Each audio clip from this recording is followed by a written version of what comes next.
Here we are, Birmingham, Alabama, BKFC 17. I am with the one Chris Golden Glove Sarro, making his fourth trip to the squared circle against Ezatullah Kakar tomorrow.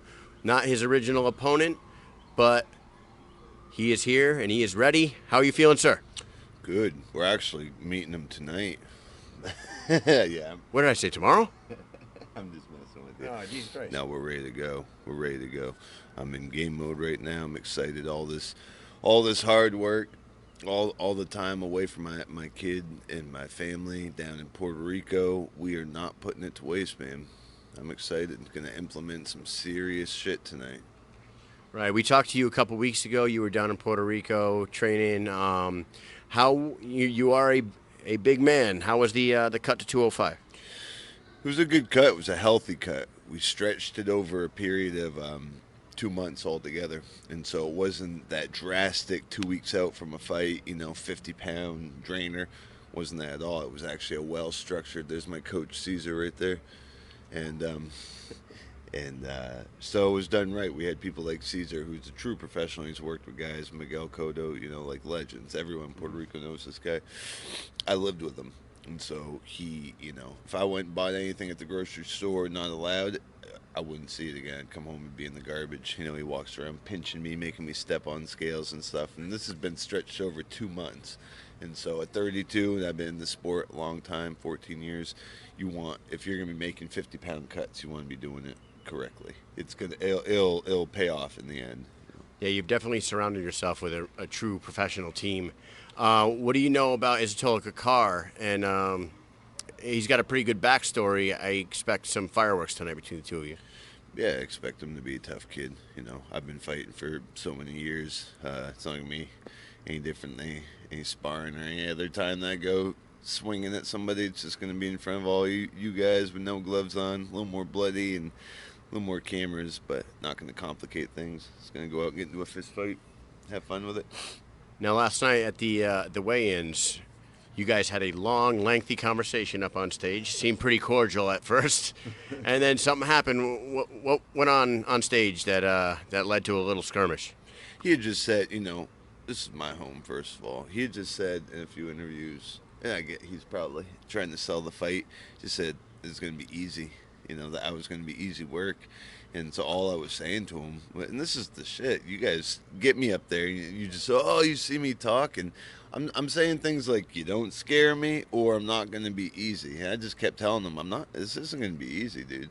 This is not going to be easy. This is my fourth go at it, and I love this shit. Like, I'm made for this stuff. And he's going, you don't know me. And he just kept repeating that. I think there's a language barrier, so I'm not holding nothing against him. And I wasn't trying to, you could see he was, I think, a little nervous and didn't know how to deal with it. And you could see my chest. I wasn't nervous at all. I even told him, I'm like, you're making yourself red. And he was hitting himself. Calm down, man. It's just a fight. But I could tell he was all worked up, so I was just kind of having fun with him. He's the new guy on the block, so we got to break him in. And then when he went to walk away, he went to shake my hand, and I did the old, 90s pull back. Yeah. And I just said, ain't going to be easy. Pulled his hand out, and I could tell he wasn't going to do nothing, because who punches like this? The I oughta. He gave me the I oughta, and so I oughta. No, it's all good. Dude, I have fun with this whole thing. I wasn't out there trying to be mean. I'm just having fun with myself, Well, I can't imagine what he saw in your first 3 fights that made him think that it was going to be easy work. Obviously, like you said, he's just trying to sell the fight. I can't. You gotta believe it. He's got to believe it himself. So, you normally would remind yourself of things that are actual fears, I wanted to ask you about a Instagram post of yourself looking jacked as hell up on stage, and not one but 2 people looking at you with dreamy eyes in the background. You had a ring card girl giving you the look, but on the other side of the shoulder, you had the boss, David Feldman, giving you that same look. What was that all about? Every weigh-in, watch every one of my weigh-ins, David's always giving me the same look. I'm like his little test experiment that he wants to go see how this how this, firecracker, how it looks when it explodes over here and over here. That's how I feel when I watch him at weigh-ins. I love David. David's actually, he's my boss, but he's helped me out quite a lot in my career, and he believes in me. He has since day one. He can tell I'm a certain kind of crazy. My crazy fits right here at bare knuckle, and so that's what you see up on stage. He's like, excellent. He knows it's gonna be a fight. Well, we are especially proud that we got two New England boys on the card tonight. We got Zach Calmus making his debut. That's my brother, dude. That's Zach drove up during the quarantine 6 hours to Franklin, Maine to spar at my father's carpet warehouse in Franklin, Maine.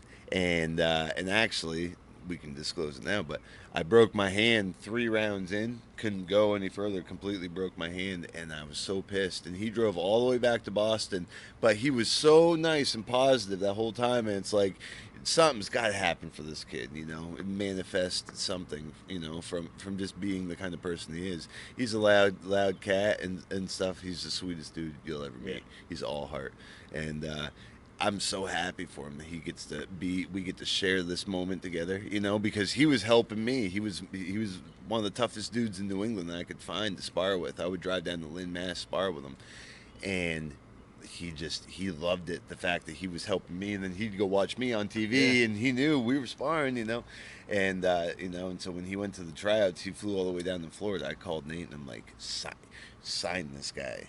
Look at me, he's ripping shirts off. I'm like, you guys want Zach, he's the real deal. So I'm so happy, man. It's an exciting time. Well, we can't wait to see you fight tonight for the 4th time. Go win it for New England. You and Zach go go do your thing, all right, man? It's going to be easy, man. I'm going to walk through this. It's never happened in my life. Thanks a lot. Thank you, guys.